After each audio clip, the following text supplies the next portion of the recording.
All right, I got it now. great. All right, so I'm not going to go back.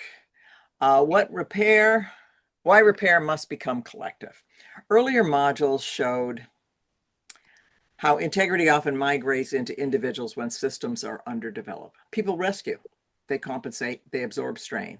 Over time, this creates moral fatigue and quiet cynicism. Not because people lack commitment, but because commitment has not been reciprocated structurally. So once again, this is yours to mark up, make notes, individualize, so it's meaningful to you. Institutional repair is the act of reversing that migration. It is the system saying in action rather than words, what you have been carrying should not have been yours alone.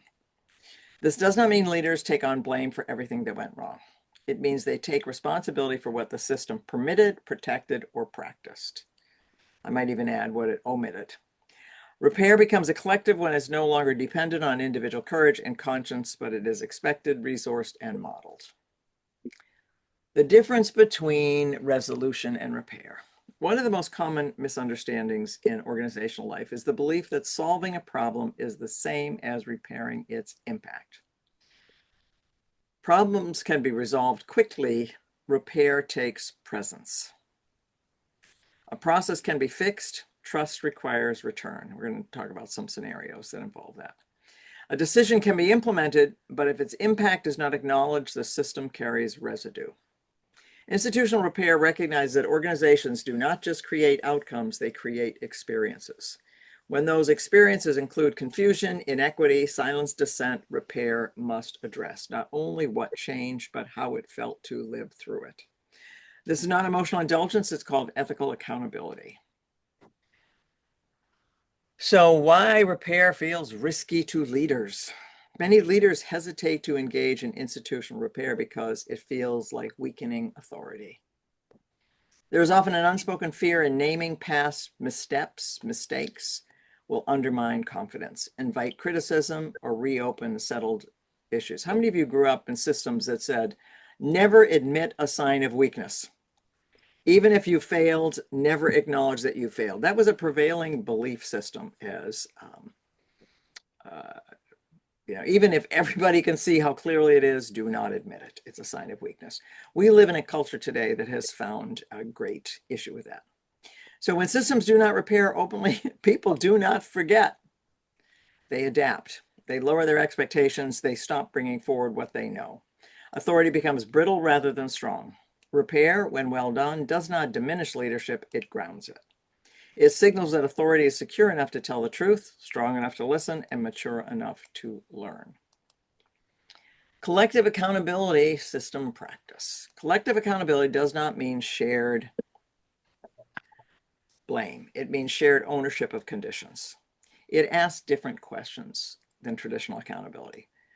Not who messed up, but what, not who, what allowed this to happen? What about our system? What about our process allowed this to happen?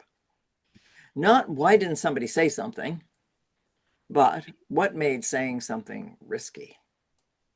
Not how do we prevent this again through effort, but what structure needs to change so effort isn't required. This shift is essential if integrity is to remain sustainable. When accountability remains individualized, people protect themselves. When it becomes collective, people re-engage. This is the practical expression of a core psychoethical truth. Remember this one? Accountability is love in action. Not toward an individual alone, but toward the system and everyone who must live inside it. What institutional repair looks like in practice. Institutional repair is rarely dramatic. More often, it is marked by quiet but unmistakable changes in how leaders speak and act. It looks like leaders naming where the system fell short without defensiveness. It looks like acknowledging impact even when the intent was good. It looks like clarifying expectations that were previously implicit.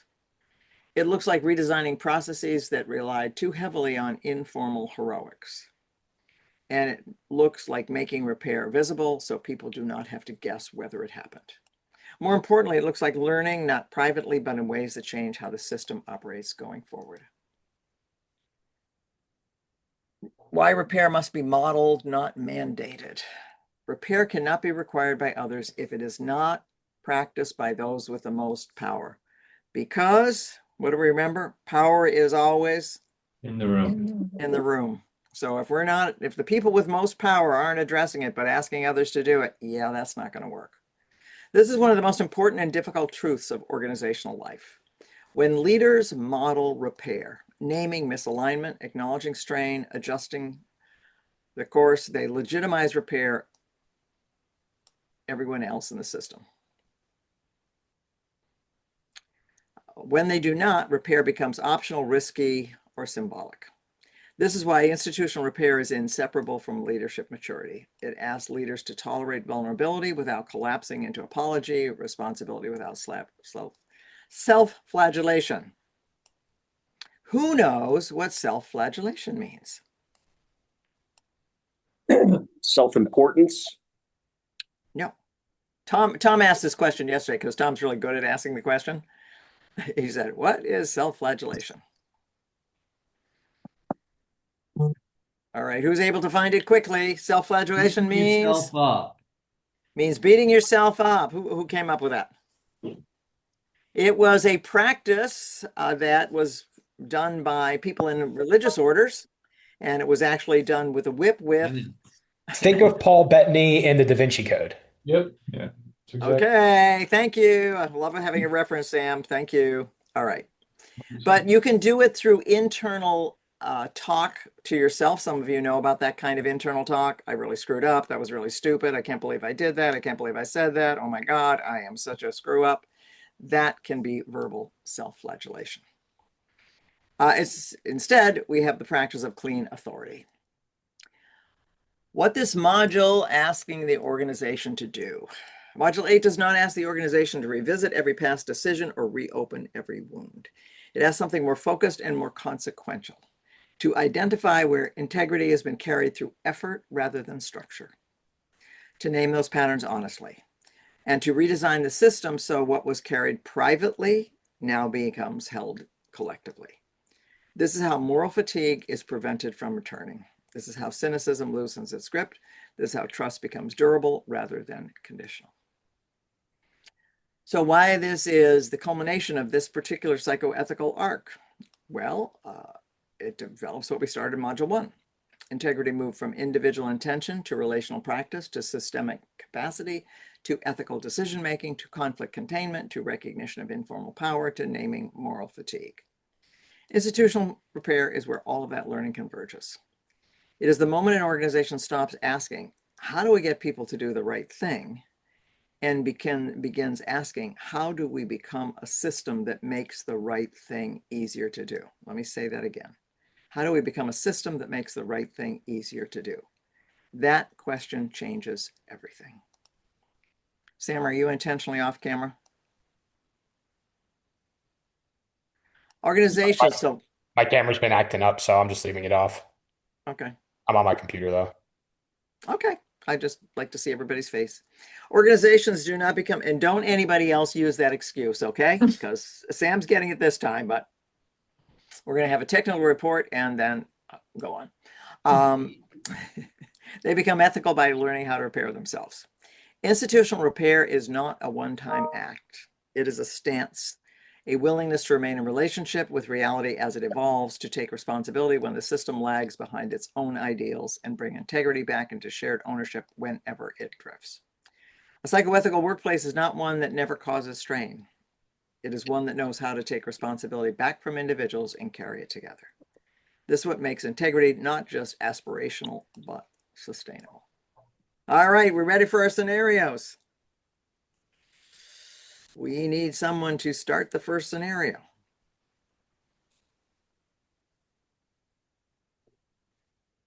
And there are 8 scenarios, so pick the one you want to do. We will need everyone. All right, I'll do it. Scenario Thank you. 1. We fixed the numbers, but something stayed broken. The quarter ends with strong results after a period of intense pressure. Targets were met, customers were retained. From a performance standpoint, the situation was considered resolved. Yet in the weeks that followed, energy felt different. People are quieter. Initiatives drops slightly. Conversations are shorter and more guarded. No one raises concerns openly, but something in the system has tightened. Leadership does not address the period explicitly. The assumption is that since the results recovered, the cost may have already been paid. So what this reveals, this is a moment where resolution replaced repair. The organization solved the problem, but did not acknowledge the strain people carry to do so. The system took credit for the outcome without taking responsibility for the impact. Integrity was upheld through effort, but the effort was never brought back to shared awareness. Institutional repair here would not require apology or explanation. It would require recognition, naming what was asked of people, acknowledging where strain occurred, and clarifying what will be done differently next time so the same cost is not silently paid again. Give me a thumbs up if you can think of a situation where this has occurred. Okay. I was thinking that sales would have something that was familiar. Scenario number 2. Who I'll will take take it. this? Okay, I'll take it. right, James. Scenario number 2, the decision made sense, but it hurt. A leadership decision is made quickly under pressure. It is defensible, necessary, and ultimately effective. From a rational standpoint, it was the right call. But for some people, the way the decision was handled, who was consulted, who was informed late, how communication occurred, created a sense of exclusion or disregard. Leadership moves on, assuming that because the decision was justified, the system will absorb the impact. What this reveals, this is a moment where justification displays responsibility. Institutional repair does not question the decision itself. It addresses the experience of the decision. Without that repair, people do not argue, they disengage. Trust erodes not because leaders were wrong, but because leaders were unavailable for the impact of being right. Okay, where justification displaced responsibility. And without that repair, people do not argue, they disengage. Give me a thumbs up if you know that there has been a scenario like this. Yep. Nobody says anything, just a little less disengaged. Scenario number 3. I'll read it. Okay. Katrina? Scenario 3. We didn't know that was happening. Over time, leaders discover that a handful of individuals have been carrying extra workload quietly, fixing errors, covering gaps, and compensating for unclear processes. Leadership is surprised. We didn't know, they say. Why didn't anyone tell us? From the perspective of those carrying the load, the question feels painful. They did tell, indirectly, cautiously, through hints that never quite landed. You want to read that again? Katrina, read that one again? They did tell, indirectly, cautiously, through hints that never quite landed. Eventually, they stopped trying. What this reveals, this is a failure of system listening, not individual communication. Institutional repair here requires leaders to take responsibility for conditions that made truth hard to speak, not to ask individuals why they didn't speak louder. Repair would mean acknowledging the pattern, redesigning the system so much compensation is unnecessary, and making it explicit that integrity should not depend on quiet heroics. Why didn't they speak louder? I didn't know that was going on. Give me a thumbs up if you've lived through those. Yeah, I had no idea. Yeah, okay. I'm just going to say thermostat. All right, scenario 4. I'll read this one. Scenario 4, that wasn't how it was supposed to work. The process is introduced with good intentions. Over time, it becomes clear that people are working around it rather than through it. The workaround becomes the real process. Leadership becomes frustrated. Why aren't people following the system? People become cynical because it doesn't really work. What this reveals, this is a moment where informal reality has overtaken formal design. Institutional repair does not double down on enforcement or blame. It acknowledges that the system did not meet reality and that people adapted to survive. Repair here would involve leaders openly naming the mismatch, thanking people for what they carried, and redesigning the process so integrity no longer requires circumvention. Okay, I'm wondering if some of you remember that. I know there was one that happened in service a couple of years back. It was something to do with the write-up procedure, and it may have been tablets and a walk-around. I think that's what I'm remembering. There's like two or And- three times where that could have been relevant. Yeah, yeah. And then most recently, Sam, what was it in sales? The virtual retailing tool. Yes. So this time we didn't persist as long, right? You guys pulled the plug pretty early. Yeah, we realized during the first day of implementation that it was not what we thought it was, or not how we were told it was going to work. Whereas with the service system, that they persisted much longer. This is a Scranton story. It's pre-Stroudsburg, and they persisted much longer until it became clear that the service advisors. The service tool was a little bit, there were some other external factors that went into that decision. Mhm. Yep. So we tried to stick with it a little bit longer to see if we could get through the issues, but ultimately we did not. Yeah, that was the Thank you. Smart Path tablets, I believe. Yeah, it was just update promise in general. Yes, Yeah. yes. Yeah. But we switched to that as a concession to Toyota in some Mhm. capacity. And it wasn't able to work the way we needed it to. Yeah, Ford put their dealers through the same thing. So I was very familiar with that. Oh, here we have the cat playing with things on my desk again. All right, so scenario number 5. I'll read it. Please. We've talked about this before. An issue resurfaces that leadership believed had already been addressed. From their perspective, the matter was resolved. From the team's perspective, it was discussed but never fully integrated. When the issue comes up again, leadership feels impatient. The team feels unheard. What this reveals: this is a sign that closure was assumed, but repair was incomplete.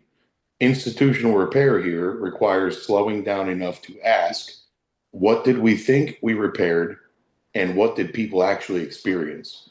Repair is not confirmed by agreement. It is confirmed by changed behavior and restored trust. Okay, can anybody think of a scenario where this has happened? Yes, no, maybe. Yeah. Okay. Sorry, we have to get the toys back on the desk. All right. So these are all scenarios. Scenario 6. I'll take it. We Okay, don't thank say you, that out loud. We don't say that out loud. No. Yeah. Nope, don't say that out loud. There is a known truth about how decisions are really made, how promotions really happen, or how exceptions are really granted. Everyone knows it. No one names it. Leadership senses the undercurrent but avoids it, fearing disruption or loss of authority. What this reveals: this is a system where silence has replaced accountability. Institutional repair here would mean leaders naming the gap between stated values and the lived reality, not to shame anyone, but to restore coherence. Repair at this level is an act of courage, not confession. Thank you. On to 7.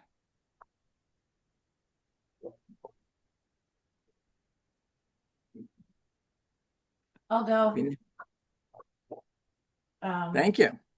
The leader I who don't- named I it. didn't even know you were there because Scott has the foggy background on. So you're in the foggy background. She's right there. There you go. After a difficult period, a senior leader addresses the organization.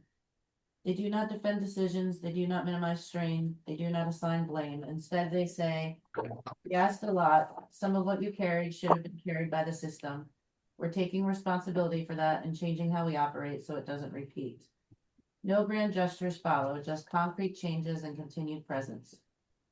What this reveals: this is institutional repair in action.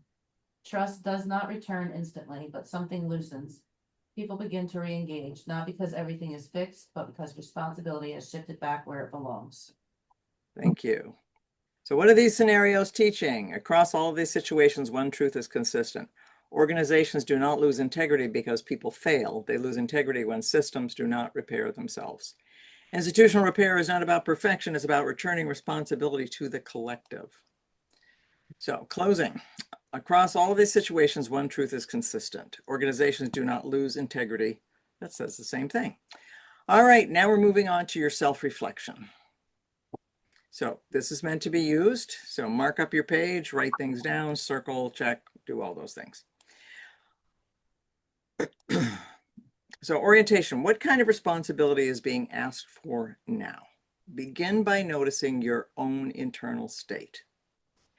Do I feel relieved that a problem is over, or uneasy that something remains unspoken? Does the system feel intact or merely functional? Am I eager to move forward or aware that something needs acknowledgement before we do? Institutional repair usually announces itself as unease, not failure. Step number 1. Reflect on the recent past, not to assign fault, but to see clearly. Where did individuals carry strain that should have been held structurally? I know we've unearthed a lot of these examples over the past couple of months.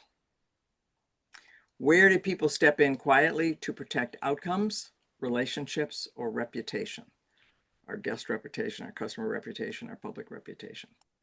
Where did the system rely on goodwill, endurance, or silence to stay intact? These moments often look like competence from the outside. From the inside, they feel like unshared weight, that the responsibility was carried. Number 2, notice what was resolved and what was not repaired. Ask yourself what problems were fixed, what decisions were made, what outcomes improved. Then ask the harder question, what impact was left unacknowledged? Whose experience was never named? What cost was absorbed without being recognized? Resolution closes an issue. It's done. Repair restores trust and coherence. So we're really more about repair. If it's just resolution without repair, it's not complete. They are not the same. Step 3, notice where justification has replaced responsibility. Leaders often know why a decision made sense. This step asks something different. Where have I relied on justification to move past discomfort? Where did being right make it easier to be unavailable, otherwise known as dead right? Where did explanation substitute for acknowledgement? And we'll be working on these things in the next 12 weeks because something that makes a repair ineffective are those things. Justification stabilizes authority because power is always in the room, right? Mm-hmm. Responsibility stabilizes relationship. So am I being responsible to others? Institutional repair begins where explanation ends. Step 4, notice patterns, not incidents. So I had a very wise mentor who taught me this. It's not the incidents, it's not the events, it's the pattern of events. So it's not the one thing that happens, it's the thing that happens on a repeated basis that tells us about a pattern. So institutional repair is not triggered by one mistake, it's triggered by patterns. Reflect on whether any of these feel familiar. The same issues reappear after being handled. Okay, most of you, all of you, I think are in an L10. Most of you are in L10. And in L10, when we're doing IDS, if something comes up again after it's been IDS'd, what does it tell us? It was never solved in the first place. Yeah, we didn't really get down to a root cause. Or you didn't identify the right issue. You didn't, you're right. Mm-hmm. Thank you. Certain topics are discussed carefully or not at all. Accountability feels uneven depending on the role or performance.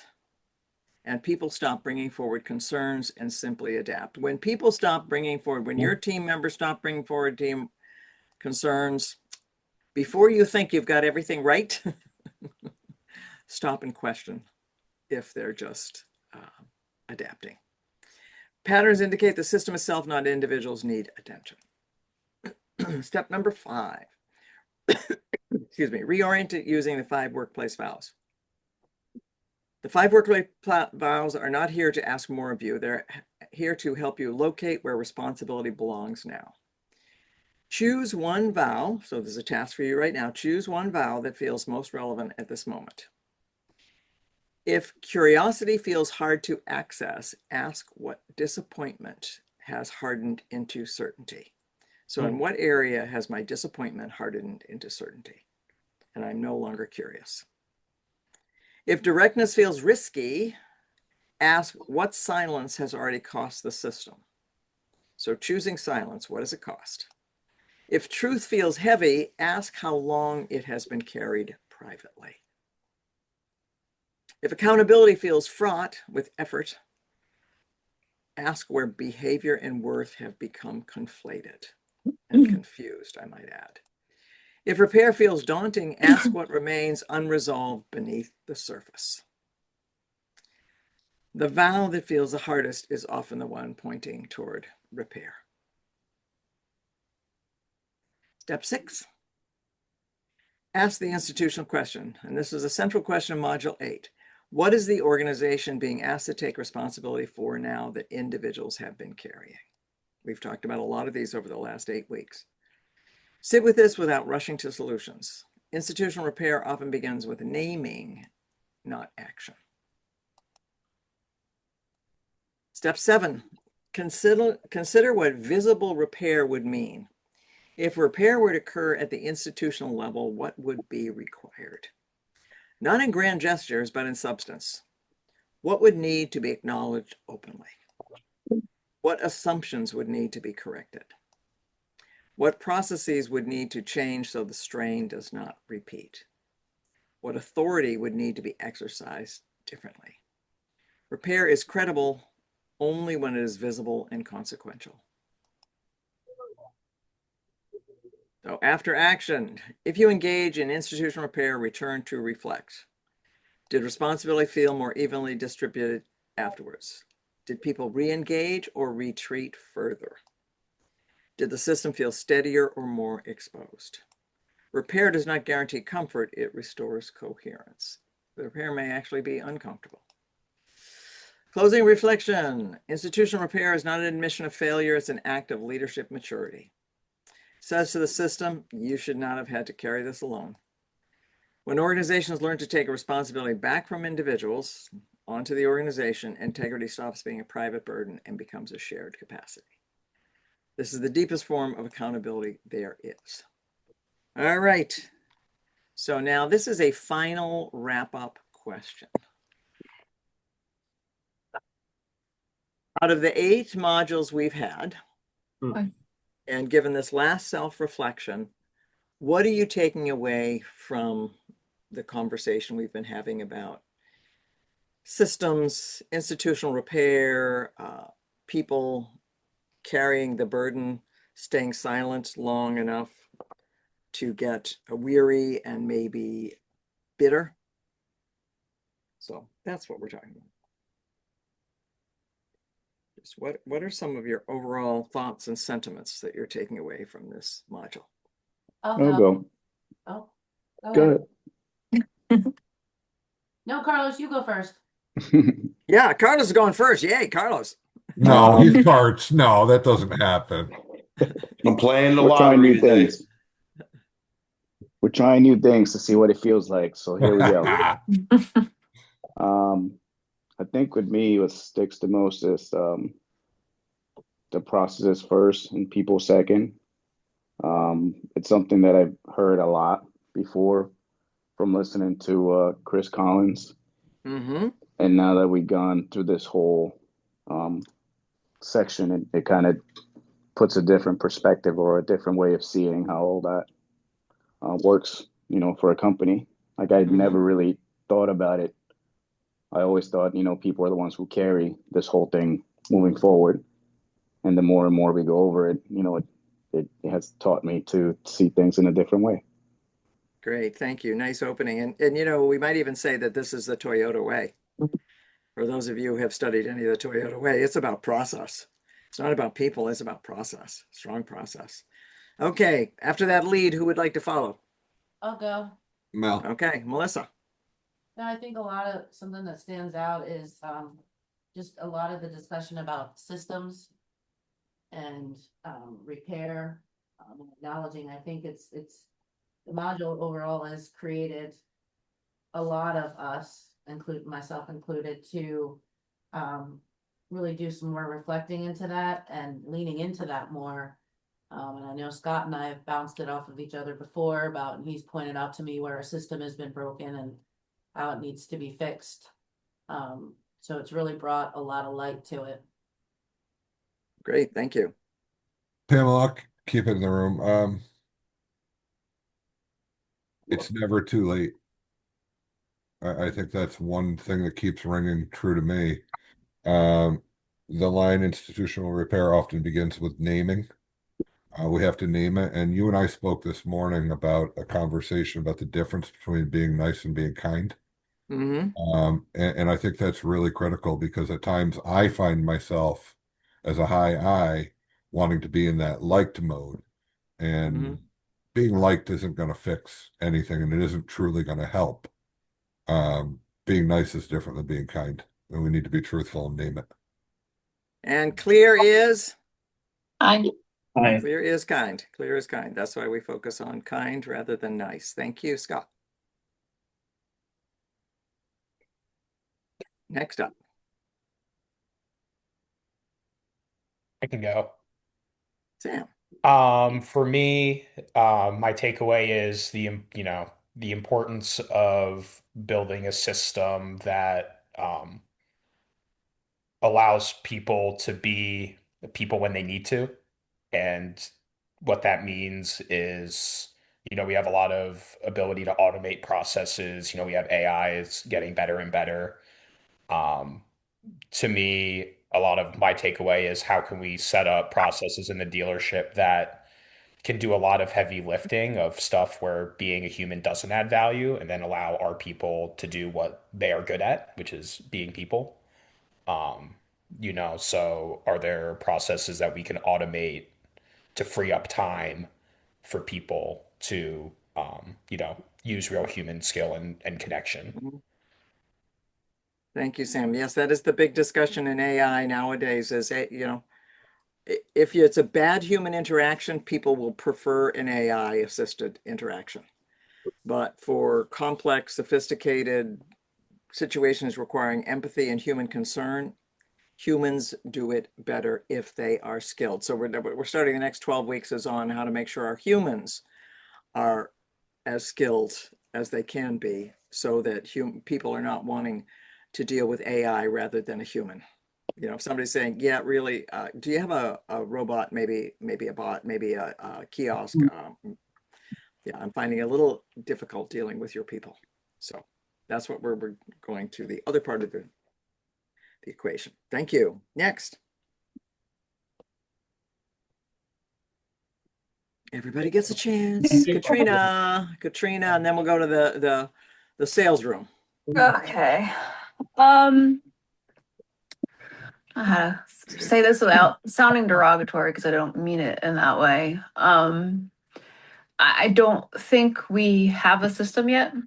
I know I've said it before. We have a developing system if I truly think about it. And one of the hard parts, at least from what I've seen, is actually kind of putting something on the system or seeing the system where it needs to develop more, perhaps, and not blaming or naming a person. Instead of naming the system issue, so to say, it just kind of falls onto a person without that system quite in place to hold it yet. Yep. And that's something I kind of struggle with the 5 workplace vowels in the last module.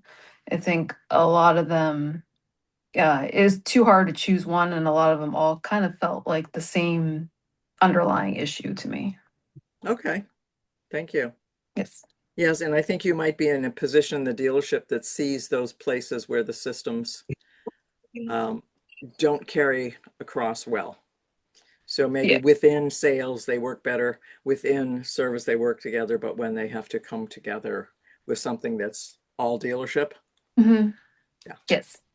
Yeah, thank you. All right, Scott or Jake? Jake's ready. Yeah, I'll go. I think overall in the module, I was just reflecting on, obviously we have a lot of especially managers who've been here a long time before I got here, and then we had a exciting change of management, Mhm. understanding, what that overall culture is and how do I fit into it. For a while being a manager, I was service lane manager. I was just doing my own thing, and then Yeah. I expanded upon that, and just really understanding the role and impact you can have on a system or a culture.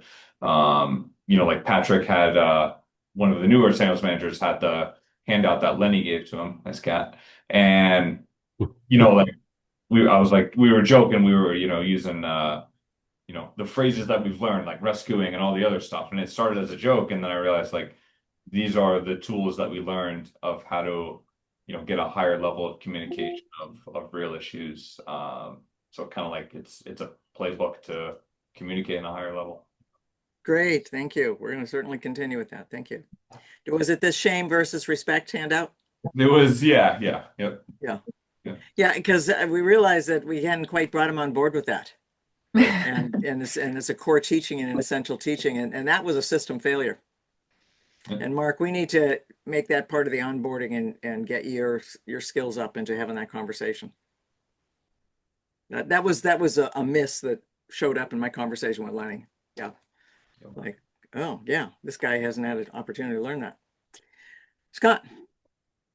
I don't know. I guess my head kind of was stuck in thinking about the idea that, well, I don't know. I feel like oftentimes we're stuck in that rescue mode, and I think it's just years of having to do that. It's kind of hard to break out of. L10 helps, but I think, but we said before, like if the issue keeps coming back, you're not really solving the problem.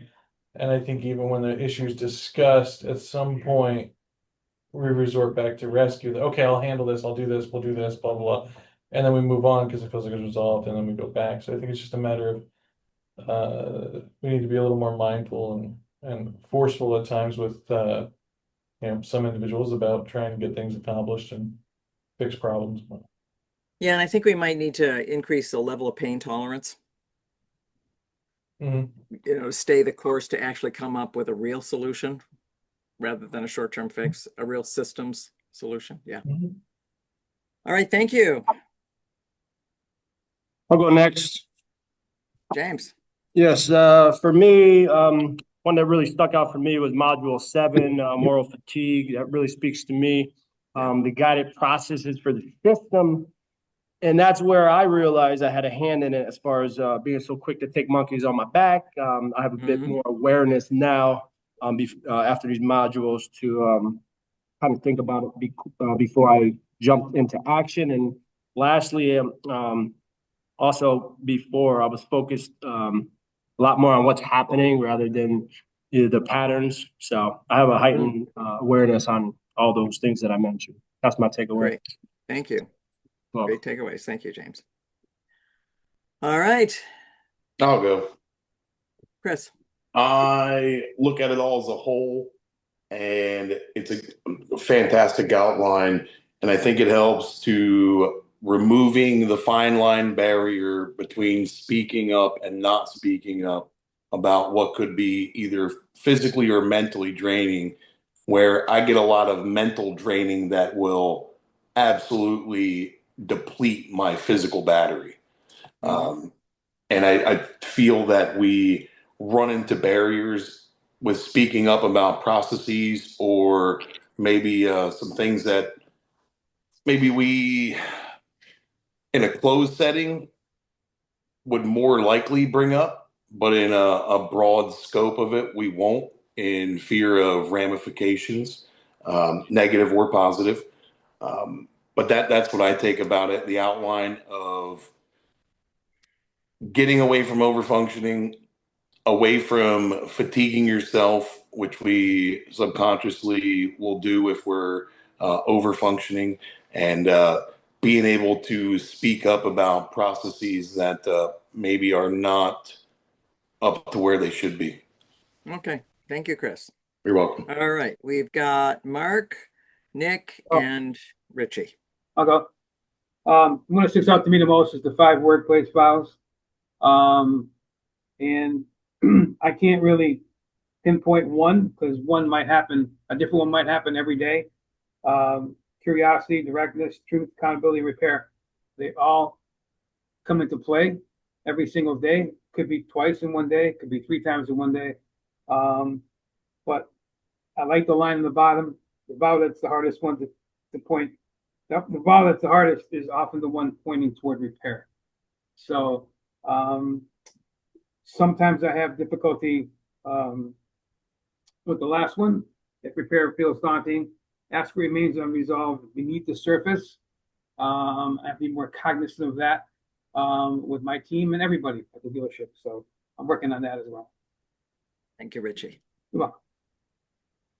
I'll go. I think one thing that stands out to me, because it's come up a couple times across the different modules, is that this entire process of defining and improving and having the system take on more than it is currently is not a comfortable process. And specifically making, like, kind of bringing it all home in that the statement at the end of the reflection here of that repair does not guarantee comfort, it restores coherence, is like, that's, I think, the cherry on top of that whole concept of we're doing all of this, we're taking these steps to improve the system and have it be better than it was the day before, not for the sake of comfort, but for the sake of coherence and stability and these much more important ideas than being a little uncomfortable through the process of doing it. Yeah. Long-term well-being. Thank you. Mark. When I started 15 years ago, the manager who hired me told me that the car business is either 4 weeks, 4 months, or forever. And and the reason I raise that is because one of the things I've always found most frustrating is to see people that were successful leave, and they leave because of burnout. So my takeaway is that the system, when it's working properly, can avoid that burnout and help us keep those people in place. Love it. Love it. Thank you. Nice way to summarize it. Okay, everybody, stay tuned. Whole new body of work starting next week. Look for your PDF, and you can glance ahead, see what we're going to be talking about, and look forward to seeing you next Tuesday. Thank you, Pamela. Have a great week. Take care. Thank you.